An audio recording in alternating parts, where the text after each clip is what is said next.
So in this video, you learn how to unarchive games on your Nintendo Switch 2 console. So if you've previously archived a game and you want to resume playing it, then all you need to do is just navigate to the virtual game cards section on your Switch. Once you've navigated there, you're then going to confirm who is currently using the console. And then from here, you should see all the virtual game cards that are currently loaded to your console under that specific user. So here you have all the game cards that I currently have. The ones with a blue icon mean they've been successfully loaded and they're not archived. The ones with a white icon means they've been archived. So if I want to unarchive these apps, what I'm going to do is just start by selecting them. Once I've selected them, I'm going to choose the option, Load to this console.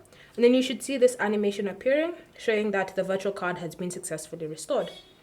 Once it's been restored, you're going to select OK. And now when you're taken back to the home screen, you should see the game card has been successfully added.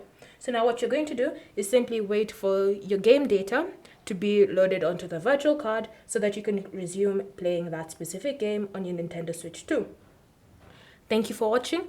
If you have any questions or comments, leave them down below and we'll get back to you.